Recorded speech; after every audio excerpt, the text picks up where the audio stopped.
this week, I know I say this every week, but it's really true every time that the portion is always speaking to me in my life and to all of us in our lives. And this week was a week for me that was,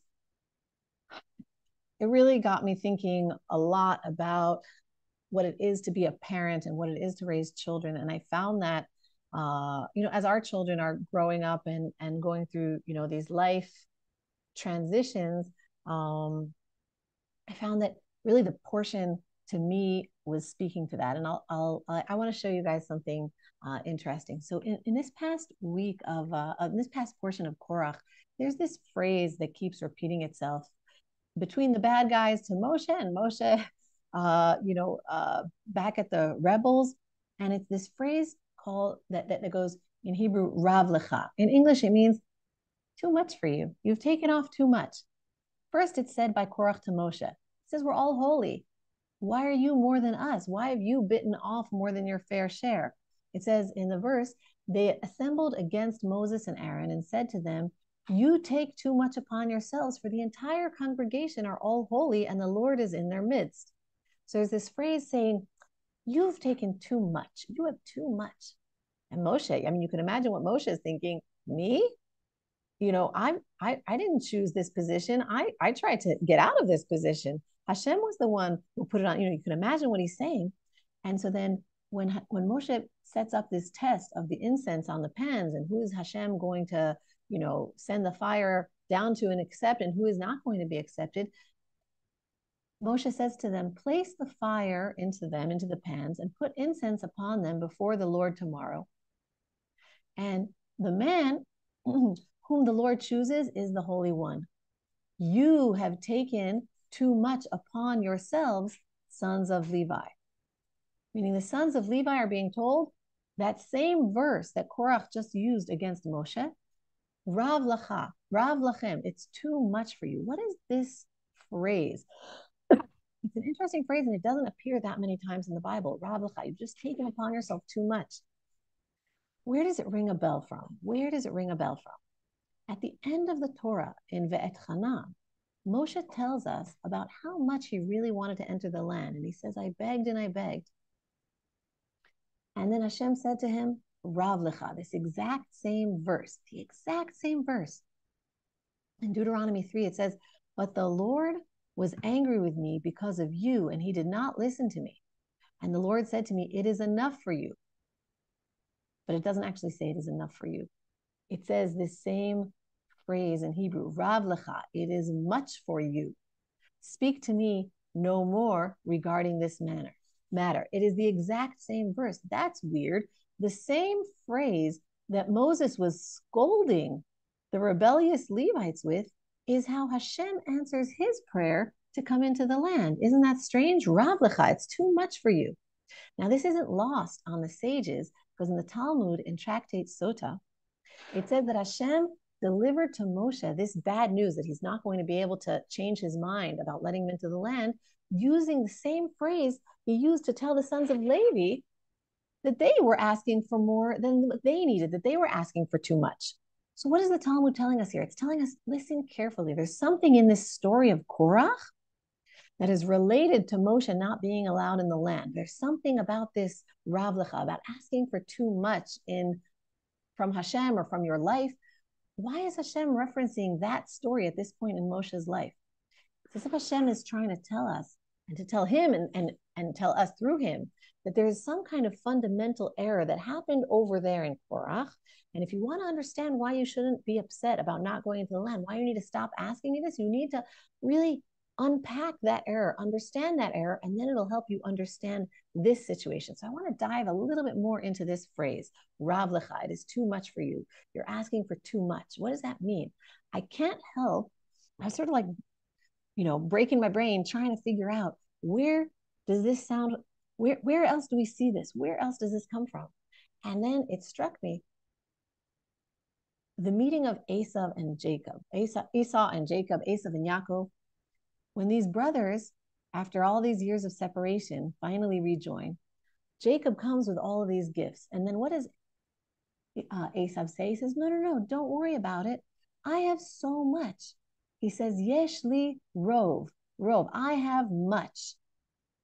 In the English translation, it says, I have plenty, but it's actually the same exact word that we see with Moshe scolding the sons of Korach, saying, telling them you have much. Here, Esav is saying, I have much. I have plenty. I have much. Yeshli rov. What does Jacob respond? So interesting how he responds. He doesn't say, oh, okay, great. You have a lot. I'm so happy for you. He goes, no, no, no, no. In verse 11, it says, take my gift, which has been brought to you, for God has favored me with it, and because I have everything. He doesn't say, no, no, no, take my gift. I also have much. Just like you, I have rov. He doesn't use that same word that we see in the Korach story. He uses a different word. He says, I have everything. What does it mean to have everything? Is it like a power struggle? Like one step above having much is having everything? Like you have much. Oh, you think you have a lot. I have even more than you. Is this a power struggle? Is it a flex? And it's like, kind of like rock, paper, scissors. Does the everything beats much? So here, take my gift. I have more than you. That would be a little bit weird, right? What is Jacob saying here? What is the difference between having much, this word rov that we see in our story and that we see here with Esav, versus having everything? The stories of our forefathers are always exemplifying for us some sort of fundamental principle of life. That's why we have these stories. And so now in this story, there's this grand epic meeting between these two brothers that are two opposing worldviews. Esav is coming with a worldview of having rov, of having much, and Jacob, is coming with a worldview of having kol, having everything. What is the difference between having much and having everything? The difference maybe is that having much is always relative. When my kids always are little and they start learning numbers, they'll be like, is 100 a lot? is 1,000 a lot? And I always say to them, well, it sort of depends. Like if you have, if your entire life savings is $100, then I guess compared to other people, that's not so much. But if you have 100 houses compared to what normal people have, then that's a lot of houses. It really just depends, relative to what you're comparing it to. Having much is having much in comparison to something else. You can't know if you have much of anything unless you kind of look around and see what everybody else has. And then you say, oh, well, yeah, no, I have much. I have much compared to my neighbor. I have way more than that guy. What does it mean to have all? He obviously isn't meaning it literally, like he doesn't have all of the sheep that there are to have in the world. What does he mean when he says, I have everything? He's saying, I have everything. I live in a reality where I'm not in comparison to any other standard because my relationship is directly with Hashem, giving me everything in the exact right measure for me. So paradoxically, what's really interesting is what happens to you as a result of these perspectives. Two guys can have the same size flock or the same size bank account, the same size mansion, but you live in a perspective of much or a perspective of all, of Jacob or versus Esav. And then what happens? What happens when you live in a perspective of much? You feel bigger because you're higher up on the totem pole. I'm greater than John over there. I'm greater than Bob over there. So I'm getting higher and higher on this ladder of hierarchy of having things. It makes you feel greater. But look at what Jacob feels when he contemplates everything he has. It's so interesting. In Genesis 31, chapter 11, he says the most incredible verse, and I have to read it in Hebrew just for a second because it's so beautiful. Katonti mikol hachasadim v'mikol ha'emet asher asita et avdecha. I have become small from all of the kindness and all of the truth that you have rendered your servant. For with my staff I crossed the Jordan, and now I have become two camps. When he looks at everything that God has blessed him with, he doesn't feel greater. He actually says, I have become smaller. Why would you become smaller? As his camp grew, it's because he's so overwhelmed by realizing he's humbled by understanding that Hashem is the source of everything and he's gotten so much more than he deserves. Esav looks at everything as, well, I have more than John over there and more than Bob. I must be better than John and Bob. Jacob gets so much and he says, I am so small in comparison to Hashem's kindness to me. He feels smaller and smaller. It's a complete opposite mirror world view.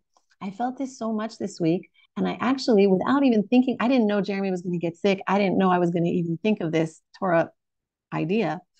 And I actually found myself blurting out this verse completely spontaneously. We had the privilege this week. Parenting is not an easy journey ever. And there are, though, these moments that kind of make it all worth it. And I had the privilege this week of experiencing just being so proud, thank God, of my older children. Each one of our three oldest sort of ventured out into the world, not in any way related to one another or even knowing about each other, into endeavors that were really, really far outside of their comfort zones. And they expressed characteristics that I think as a mother, I knew they had inside, but they never really expressed before. Like things that as small children, I saw they had in them, and then they seemed to sort of fizzle away and they didn't really express those good characteristics. And then they each went out in different ways. And I saw these beautiful things that really only I saw inside of them be seen in like the objective reality of the world and be seen by others. You raise these children and you see what's good and kind and courageous inside of them, but then you never know, like, are other people going to want them? Are other people going to like them? Like if they get a job, is their boss going to like them? Are they going to have friends? Are they going to find are they going to find a spouse who sees that in them? Like you wonder, like when they go out into the world, is anyone else going to see everything that I see so tiny and quiet inside of them? And when there are these moments where somebody else sees it and they come back and they're like, I was able to do this, it's such an overwhelming feeling of just Hashem's blessing. For because you love them so much and you just want this for them. And we went out with our older children. They kind of told us these different news that had happened in their lives, and we got home and they kind of left the car, and I just found myself breaking into this verse. It just blurted out of my mouth after they left the car. I said, Hashem, I have become small from all of the kindness and the truth that you've bestowed upon me. And I was just sort of saying this verse again and again, and it just came to me. And then it was so amazing how it was right here in this portion talking about this difference between living life in an outlook of rove, of much, versus an outlook of all. So maybe Jacob and Esav are giving us here this litmus test to know if you're in the right spiritual posture in the face of blessing. It's very, very challenging in life to face hard times, but it's also a challenge in life to face blessing. How are you going to withstand blessing? How are you going to respond to the good things that happen in your life in the face of abundance that Hashem gives you? Maybe the litmus test is, do you become Esav? Do you feel greater and greater? Or do you feel smaller and smaller? Do you feel more humbled and undeserving, indebted, feeling like you have to now give back more to Hashem, more to others because you got so much more than you deserved? And that is the all perspective. I have all. What is Jacob saying? He's saying, I have infinity, because it's so much more. He's not saying I have all the sheep that ever could be in the world. He's just saying I have more sheep, that it seems an infinite amount of sheep, because I will never be able to grasp how I will ever say enough thank you to you, Hashem, how I will ever be worthy. That's the Jacob perspective. And so in the end of that story, Jacob gives the gifts to Esav, because in an Esav perspective, you're always going to be willing to accept another gift because you can never really have enough.